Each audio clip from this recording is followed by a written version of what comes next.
3 minute खाली।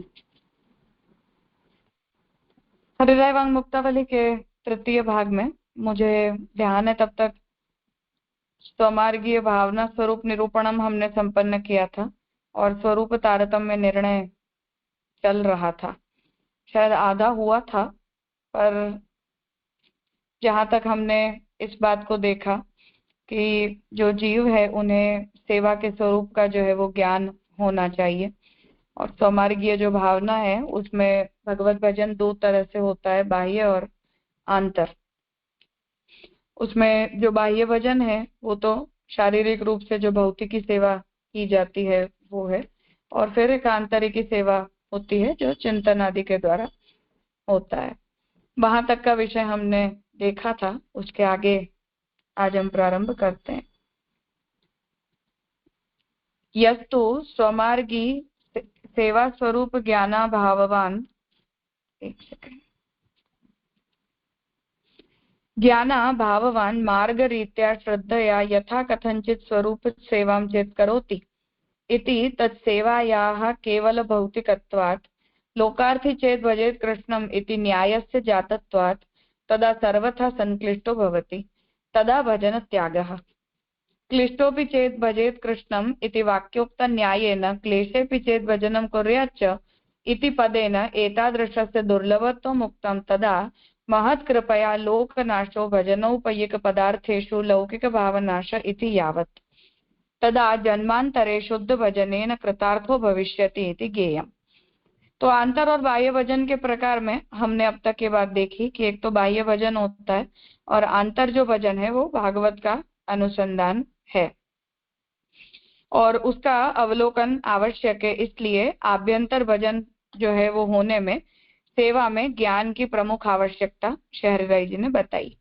अब यहाँ जो लोकार्थिता का विषय सिद्धांत मुक्तावली में महाप्रभु जी ने बताया है उसे हरिराय जी समझा रहे हैं कि जो लोग सेवा स्वरूप के ज्ञान के बिना, स्वरूप के ज्ञान मतलब ठाकुर जी के स्वरूप का ज्ञान नहीं, पर सेवा के स्वरूप का ज्ञान, तो स्वरूप के ज्ञान के बिना केवल श्रद्धा से ही कर रहे हैं कि हाँ हमारे माता पिता करते थे तो हमें करना चाहिए, या भगवान है तो थोड़ी सेवा पूजा हमें करनी चाहिए, ऐसा केवल श्रद्धा से कर रहे हैं, उन्हें न सेवा का ज्ञान है न स्वरूप का ज्ञान है। तो उन्हें न तो सेवा समझ में आती है न सेवा का पुष्टि मार्गीय स्वरूप समझ में आता है, परंतु मार्ग की रीति से श्रद्धा पूर्वक जैसे तैसे स्वरूप सेवा कर रहे हैं।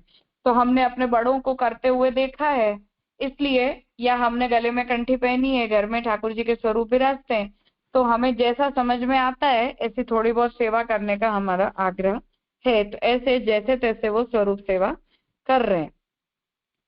वह सेवा तो केवल भौतिकी सेवा ही कही जाएगी। अब ऐसी सेवा तो केवल भौतिकी सेवा मतलब आदि भौतिकी है, उसे आधिदैवी की सेवा तो नहीं कहा जा सकता।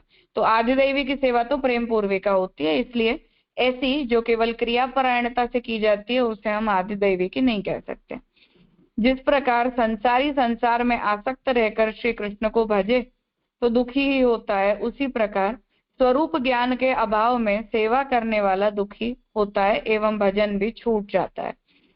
तो जैसे संसारी कोई जीव है वो संसार में आसक्त रह के भगवान का भजन करेगा, तो महाप्रभु जी कहते हैं कि ये जो बटा हुआ हमारा चित्त है, जो थोड़ा संसार में लगता है थोड़ा भगवान में लगता है, उससे सेवा में हमें कोई आनंद की अनुभूति नहीं हो पाती है। तो ऐसा जो जीव है वो सेवा न कर पाने, मतलब वो जीव को भजन में आनंद की अनुभूति नहीं होती है एवं भजन भी छूट जाता है, और फिर उसकी संसार आसक्ति होने के कारण भक्ति भी अच्छे से नहीं होती है। परंतु दुखी होने पर भी यदि भजन करे तो वह मुक्त हो जाता है। तो महाप्रभु जी कहते हैं क्लिष्टोपि चेत् भजेत् कृष्णं लोको नश्यति सर्वथा। तो क्लिष्ट होते हुए भी यदि वो भक्ति करता रहेगा, सेवा करता रहेगा, तो वो मुक्त होगा, मतलब संसार आसक्ति छूट जाएगी। इन श्रीमदाचार्य चरण के वचनामृतानुसार दुख में भी भगवत भजन किया करे तो बड़ों की कृपा से संसार का नाश होता है। तो ऐसी स्थिति में अगर वो जीव करता रहेगा सेवा तो भगवत भजन करने से उससे संसार का नाश होगा, अर्थात भजनोपयोगी पदार्थों में लौकिक बुद्धि दूर हो जाती है। तब दूसरे जन्म में शुद्ध भजन के द्वारा कृतार्थ होगा, ऐसा समझना चाहिए। तो भगवान की सेवा में उपयोगी जितने भी पदार्थ हैं उनमें लौकिक भोग की उसकी आकांक्षा या इच्छा खत्म हो जाती है और फिर आगे के जन्म में उसे शुद्ध भजन की का अधिकार प्राप्त होता है। अत्र एवं विभेदो ज्ञेयः, यहाँ पर ये फर्क समझना चाहिए। श्रीमद् प्रभु चरण प्रादुर्भाव काले स्वरूप बले नैव सेवाया आदिदैविकत्वात् देहान्ते स्वाधिकारानुसारेण नित्य लीला प्रवेश एव इति सिद्धान्तः। इदानीन्तन काले मार्ग मर्यादया यथा ज्ञानपूर्वकं सेवाकरणेऽपि उद्वेगादि प्रतिबन्धकस्य अवश्यं भावित्वेन सेवाया न आदिदैविकत्वं भवति। अतएव सेवाफल ग्रंथे श्रीमदाचार्य चरणैः उक्तं तदा सेवा न आदिदैविकी इति उक्तं भवति इति। परंतु मार्ग मर्यादया बलिष्ठत्वात् आध्यात्मिकी सेवा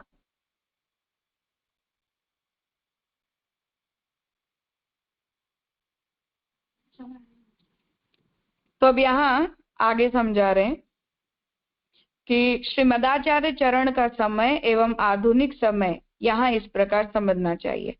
तो हृदय जी आज्ञा कर रहे हैं कि महाप्रभु जी का काल और हम जिस काल में है वो इन दोनों समय में फर्क है। श्री महाप्रभु जी के प्राकट्य के समय तो श्रीमदाचार्य चरण के स्वरूप बल से भक्तों की सेवा आदिदैवी की अर्थात परम फल प्रदान करने वाली थी।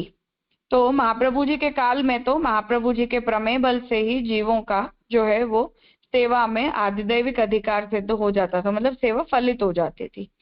अतः देहांत हो जाने पर स्वाधिकारानुसार नित्य लीला में प्रवेश अवश्यमेव होता था। तो उन्हें अलौकिक सामर्थ्य प्राप्त होता था, भगवत सानुभाव होता था और फिर देहांत होने पर भगवत लीलोपयोगी देह मिल जाता था। वर्तमान में मार्ग मर्यादानुसार अर्थात ब्रह्म संबंध द्वारा गुरु के पास से स्वरूप पधराकर स्वरूप ज्ञान सेवा प्रकार का ज्ञान प्राप्त करने के पश्चात सेवा करने पर भी उद्वेग प्रतिबंध एवं भोग रूपी अड़चने आ जाने से सेवा आदिदैवी की नहीं होती है। पर हम जिस काल में हैं इस काल की यह समस्या है कि हम भी महाप्रभु जी की परंपरा अनुसार दीक्षा प्राप्त करके सेवा करने लग जाते हैं, फिर भी सेवा फल में जो भी प्रतिबंधों का महाप्रभु जी ने निरूपण किया है वो सब प्रतिबंध हमें आते ही आते हैं और उनके आने के कारण हमारी सेवा आदिदैवी की नहीं बन पाती। सेवा फल ग्रंथ में श्री महाप्रभु जी ने आज्ञा की है कि आद्य फल की प्राप्ति न होवे तो समझना चाहिए कि भगवान की उस फल को देने की इच्छा नहीं है, तब सेवा भी आदिदैवी की नहीं होती है। तो वो भगवतकृत प्रतिबंध है कि भगवान नहीं चाहते किसी भी कारणवश कि इस जीव की सेवा फलित हो, इसलिए उस जीव की सेवा आदिदैवी की नहीं बन पाती है। अर्थात उद्वेग भी प्रतिबंध है। तो उद्वेग भी प्रतिबंध है जो हमें खुद होता है। उद्वेग मन में होने के कारण विरुद्ध सामग्री कही जाएगी, तो वो बाहरी एलिमेंट नहीं है पर आंतरिक एलिमेंट है। तो हमारा चित्त ही सेवा में अस्वस्थ रहता है, उस अस्वस्थता के कारण जो है वो हमारी सेवा आदिदैवी की नहीं हो पाती है। ऐसा उद्वेग युक्त मन प्रभु में लीन नहीं होता है। तो जब तक हमारे चित्त में ऐसा उद्वेग बना रहता है तब तक वो चित्त कृष्ण प्रवण नहीं हो पाता है, इसीलिए सेवा आदिदेवी की नहीं होती। परंतु श्री महाप्रभु जी की बलशाली मार्ग मर्यादा सेवा को आध्यात्मिक ही तो बना ही देती है। तो सामान्य सिद्धांत ज्ञान हो तो आदिदैवी की वो सेवा चाहे न बने, परंतु महाप्रभु के प्रमेय बल से वो सेवा आध्यात्मिक ही तो होती ही है। मतलब कि उस सेवा के अंदर केवल क्रिया मात्र रूपता नहीं रह जाती है, सामान्य प्रेम सामान्य महात्म्य ज्ञान तो उसमें प्रकट होता है। तत्रापि एतद्देहावसाने तु कृतार्थस्यात्म संशयः इति निश्चित्य मनसा कृष्णं परिचरेत् सदा इति निबन्धोक्त मनोनिश्चयेन सर्वदा सेवा चेत् भवेत् तदा देहान्ते अनुग्रह बलेन भाष्योक्त प्रकारेण अलौकिके देहे जाते परस्परं त्वद्गुणवाद सीधु पीयूष निर्यापित देह धर्म इति न्यायेन तादृश समाजे अहर्निशं तद्गुणानुवादेन आत्मन्यक्षर ब्रह्मात्मकत्व ज्ञानेन उपाधिनाशे विज्ञाने अनुभवे संपन्ने पुरुषोत्तम आविर्भाव योग्यतायां जातायां तत्र तद आविर्भावो भवति तदा आत्मानंद समुद्रस्थं कृष्णमेव विचिन्तयेत् इति वाक्योक्त प्रकारेण तद्भावनया स्नेह वृद्धौ जातायां सर्व अपि प्रेमावस्था भवन्ति। ततः तद्विना स्थातुम् अशक्यतातिशयिता तापोदये जाते वांग मनसि इत्यादि सूत्रोक्त प्रकारेण वागादि लयानन्तरं साक्षात् भगवत् प्रवेशः। ततः तद इच्छानुसारेण तादृश सेवोपयुक्त देह प्राप्त्या साक्षात् तल्लीलावलोकन तद्रसानुभवादिकं भवति इति सेवाफल प्राप्तौ क्रमो ज्ञेय इति दिक्। अब यहाँ आगे इसका प्रकार बता रहे हैं कि तो फिर आधुनिक वैष्णवों को फल कैसे मिले। तो ये कह रहे हैं कि अब हम जैसे जो जीव हैं उन लोगों को सेवा की फलरूपता सिद्ध कैसे हो पाएगी। तो कह रहे हैं कि इस विषय में अधिक कहना है।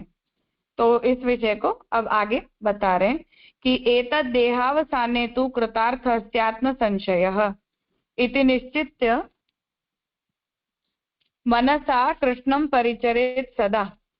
ये महाप्रभु जी के यहाँ वचन दे रहे हैं कि जैसे भी हो सके वैसे भगवान को संतुष्ट करना चाहिए। निबंध में सर्वनिर्णय में वाक्य है, क्योंकि यदि भगवान अप्रसन्न हुए तो कुछ भी सिद्ध नहीं हो सकता है। तो कह रहे हैं कि हमसे जैसे भी पॉसिबल हो, मतलब चाहे बाह्य सेवा न हो पाए तो भजन के द्वारा या गुरु के संग से, वैष्णव सेवा से, किसी भी तरह से हमें भगवान को संतुष्ट करना चाहिए, क्योंकि यदि भगवान अप्रसन्न होते हैं तो कुछ भी सिद्ध नहीं हो सकता है। इस हेतु से भगवत प्रसन्नता के उपायों को दर्शाते हैं। तो अब यहाँ भगवान को प्रसन्न करने के तरीके बताए जा रहे हैं। जैसे भागवत में कपोत तथा पिंगला के दृष्टांतों से वैराग्य दर्शाया गया है, वैसा वैराग्य संपादन करना चाहिए। तो वो पिंगला जो है वो वेश्या थी, उसके चरित्र में ये बात आती है कि उसने बहुत सारे पुरुषों का संग किया, फिर सब पुरुष जो हैं वो उसमें से उनकी आसक्ति छूट जाती, फिर वो दूसरे में आसक्त हो जाते, जिससे उसे प्रेम हुआ, उसने भी उसे जो है वो उसके साथ उत्तम व्यवहार नहीं किया। तो ऐसा होते होते उसके अंदर वैराग्य प्रकट हो गया। तो ऐसे वैराग्य का संपादन जो है वो शास्त्र के अध्ययन के द्वारा हमें भी सांसारिक विषयों में प्रारंभिक रूप से लाना चाहिए। सभी अपेक्षाओं का त्याग करना चाहिए, क्योंकि जो सापेक्ष है वह असमर्थ है। तो हमें न तो सेवा से कोई अपेक्षा रखनी चाहिए और न ही लोक वेद से कोई अपेक्षा हमें रखनी चाहिए। अतः सर्व अपेक्षाओं का त्याग करके प्रभु में मूल साधनापेक्षा जनक एवं फलापेक्षा युक्त मन को ही भगवान में जोड़ना चाहिए।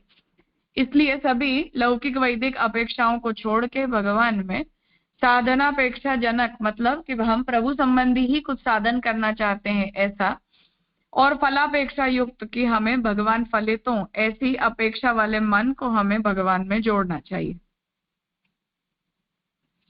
अन्य किसी भी साधन की अप्राप्ति में बही सेवा में विफल होने वाले चित्त का समाधान करके पुनः उसे भगवान में ही स्थिर करना चाहिए।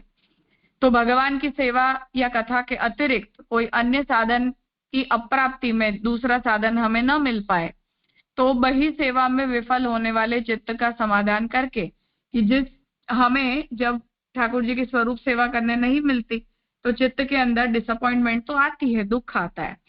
तो ऐसा जब विफल हो जाए तो उस चित्त को थोड़ा हमें शांत करना चाहिए, समाधान करके पुनः उसे हमें भगवान में लगाना चाहिए। जिस प्रकार माता पिता पुत्र का अहित नहीं ही करते, हित ही करते हैं, उसी प्रकार भगवान भी हित ही करेंगे। ऐसे दृढ़ विश्वास पूर्वक बहिर्मुखता न होवे ऐसे सेवा करे तो इस देह के अवसान होने पर अवश्य ही प्रभु के अनुग्रह बल से वाच्योक्त अलौकिक देह संपादन होने पर, तो हम भगवान जो है वो हमें यदि सेवा प्रदान नहीं कर रहे तो उसमें भी हमारा कोई हित ही है, ऐसा हमें वहां भाव करना चाहिए। और ऐसा भाव हमें भगवान में रखते हुए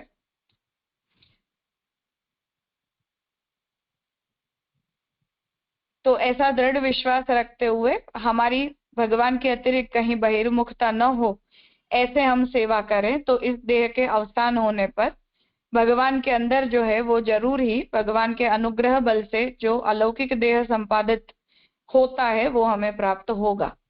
और वो अलौकिक देह प्राप्त होने पर भगवदियों के साथ परस्पर भगवत गुणानुवाद रूपी अमृत का पान करते हुए, देह धर्म को क्षपित करते हुए, तो फिर हमें भगवदियों का संग प्राप्त होगा और उन भगवदियों के साथ भगवान के गुणों का गान करते करते जब हमारे देह के जो धर्म है वो सब शिथिल होंगे, देह का अभिमान है, अध्यास आदि है, वो जब शिथिल हो जाते हैं तो भक्तों की भांति भगवदियों में अहर्निश भगवत गुणगान करते हुए, तो हम जैसे प्रहलाद जी आदि को देखते हैं तो ऐसे उत्तम भक्तों की तरह भगवदियों के साथ रात दिन भगवत गुणगान करते हुए आत्मा में अक्षर ब्रह्मात्मक ज्ञान प्रकट होता है। तो क्योंकि जो आंतर भजन होता है वो तो हृदयस्थ भगवान का भावन है, तो हमारी जो आत्मा है उसी में अक्षर ब्रह्मात्मक पहले ज्ञान प्रकट होता है भगवत संबंधी। एवं इस ज्ञान से अविद्या रूप उपाधि के दूर होने पर प्रभु संबंधी अनुभव होता है। ये प्रक्रिया जो भाष्य का चतुर्थाध्याय है वहां श्री गोसाई जी ने बताई है, उसे यहाँ हरिराय जी कंसिडर कर रहे हैं। तो वहां श्री गोसाई जी ने ये प्रक्रिया बताई है, तो उसे यहाँ बता रहे हैं कि उस स्थिति में, क्योंकि जो सेवा करने वाला जीव होता है उस जीव का तो देहाध्यास वगैरह जो है वो सेवा की प्रक्रिया से धीरे धीरे निवृत्त हो जाते हैं, पर जो व्यक्ति सेवा परायण हो ही नहीं पाया उसके अध्यास आदि की निवृत्ति कैसे होगी। तो उसकी ये प्रक्रिया बताइए कि वो गुणगान के द्वारा ज्ञान उदित होता है, ज्ञान में अक्षर ब्रह्म प्रकट होते हैं, उस ज्ञान से अविद्या का नाश होता है, जो ज्ञानाग्नि से अविद्या भस्म होती है, ऐसा गीता जी में भी भगवान की आज्ञा है उस तरह से। तो इस ज्ञान से अविद्या रूप उपाधि के दूर होने पर, तो सेवा करता के तो अविद्या की निवृत्ति सेवा से होती है, समर्पण से होती है, पर कथापरायण जीव की तो गुणगान से होती है। तो उस उपाधि के दूर होने पर प्रभु संबंधी अनुभव मतलब आंतर अनुभव होता है। इस अनुभव से ही श्री पुरुषोत्तम को प्रकटाने की उस भक्त में योग्यता उत्पन्न होती है। तो वो कुछ क्षण का अनुभव होता है जैसे नारद जी को हुआ था उस तरह से, तो उससे फिर भगवान को अपनी आत्मा में धारण करने की योग्यता जीव के अंदर आती है और उसमें प्रभु का आविर्भाव होता है। ऐसे समय आत्मानंद समुद्रस्थ श्री कृष्ण का ही चिंतन होता है, जो बात श्री महाप्रभु जी सिद्धांत मुक्तावली में बता रहे हैं। इस भाव भावना में निरोध लक्षण ग्रंथानुसार प्रकार से स्नेह की वृद्धि होती है और फिर जब हृदय में भगवान का प्रवेश हो जाता है तो महाप्रभु जी जैसे वहां बता रहे हैं कि जैसे जैसे भगवान का हमारे हृदय में देह संगात में प्रवेश होता जाता है ऐसे ऐसे परिनिष्ठा वर्तते, तो भगवान में हमारी परिनिष्ठा हमारी भक्ति जो है वो बढ़ती जाती है। तो स्नेह की वृद्धि होती है और बाद में इसी क्रम से आसक्ति एवं तदनंतर व्यसन होता है। तो सेवाकर्ता को जैसे प्रेम से आसक्ति, आसक्ति से व्यसन होता है, उसी तरह गुणगान की प्रक्रिया से भगवदियों का संग मिलता है, उससे ज्ञान उदित होता है, ज्ञान से अविद्या भस्म होती है, अक्षर ब्रह्मात्मक ज्ञान प्रकट होता है, उसमें परब्रह्म का आविर्भाव होता है, फिर परब्रह्म के आविर्भाव से मतलब आंतर भजन की उस प्रक्रिया से स्नेह धीरे धीरे हमारा बढ़ता है और फिर उसमें से आसक्ति और आसक्ति से व्यसन होता है। संक्षेप में कहा जाए तो प्रेम की सभी अवस्थाएं उस भक्त में प्रकट होती हैं। तो जो सेवाकर्ता में जो प्रकट होती हैं वही सब भक्त के अंदर भी गुणगान परायण भक्त के अंदर भी प्रकट होती है। भक्त की व्यसनावस्था पश्चात स्थिति।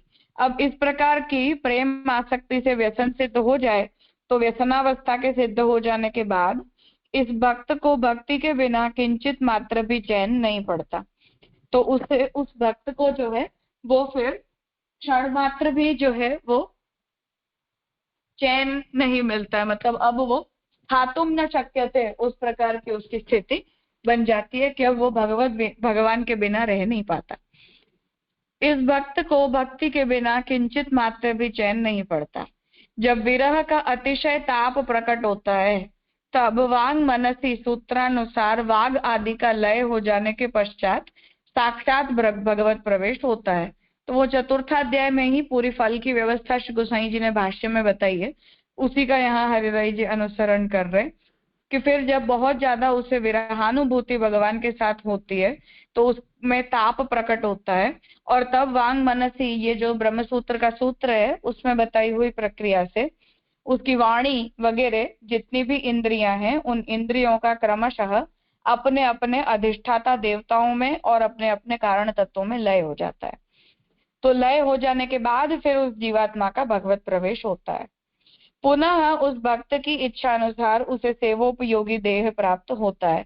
तो जब लय हो जाता है तो लय हो जाने के बाद फिर वैकुंठ लोक में उसे सेवोपयोगी देह मिलता है और उस अलौकिक देह के द्वारा वह साक्षात उस लीला का अवलोकन एवं उस लीला रस का अनुभव भी करता है। और फिर उसे पृथ्वी लोक में जो सेवा नहीं मिली, जो भगवत लीला का अनुभव उसे नहीं हो पाया, वो सब उसे वैकुंठ में प्राप्त होता है। सेवा फल की प्राप्ति में इस प्रकार का क्रम समझना चाहिए। अर्थात श्री महाप्रभु जी के समय में आप श्री के प्रमेय बल से स्वरूप में सानुभाव होता था। इस समय आप श्री नित्य लीला में विराज रहे हैं, अतः मार्ग मर्यादा के बल से भक्त को क्रमशः सेवा फल प्राप्ति होती है।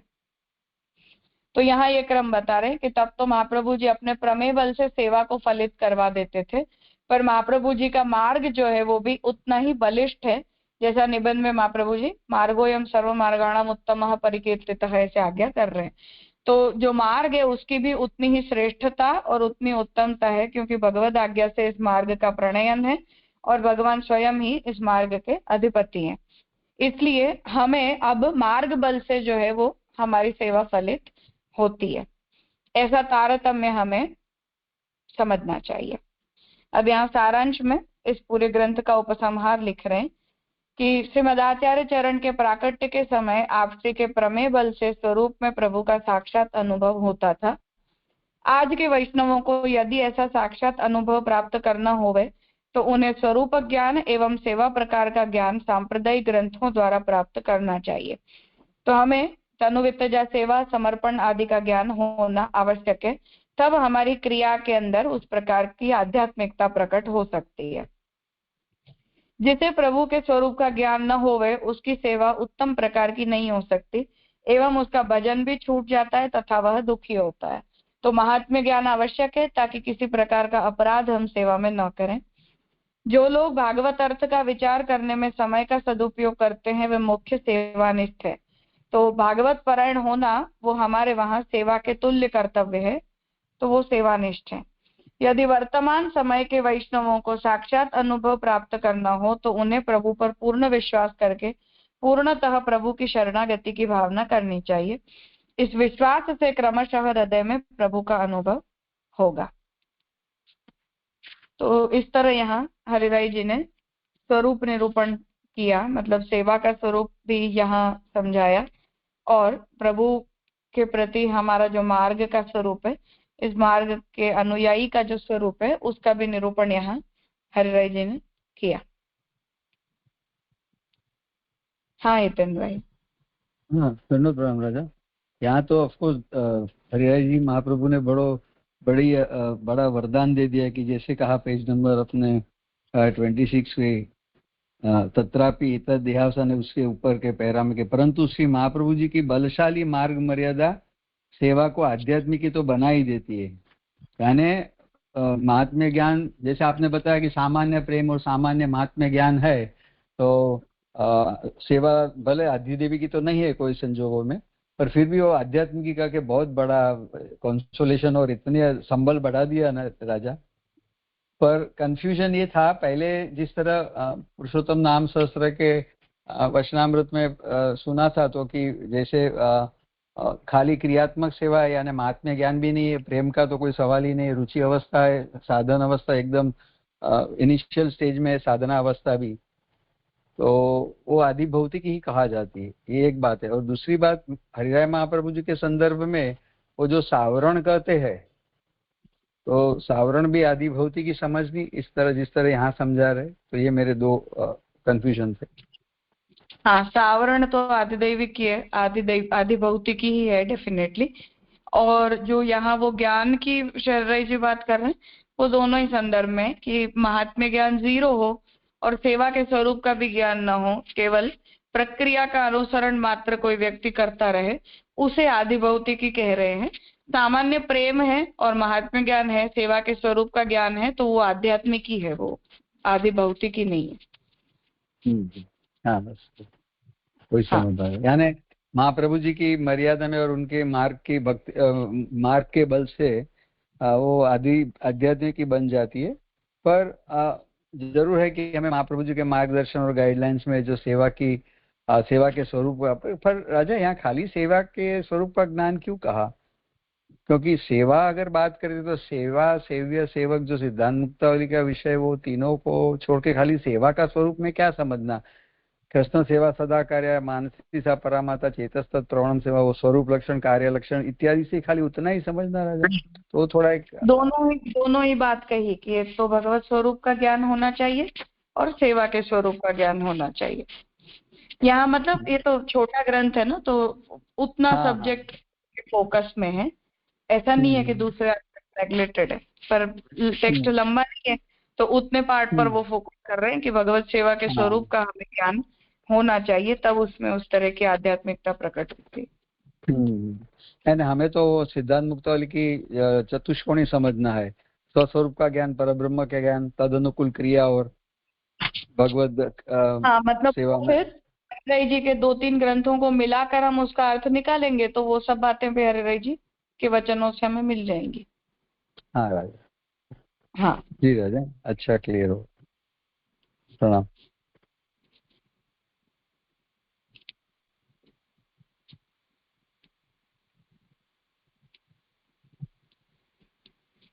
हाँ नीलेश भाई। जी प्रणाम जी।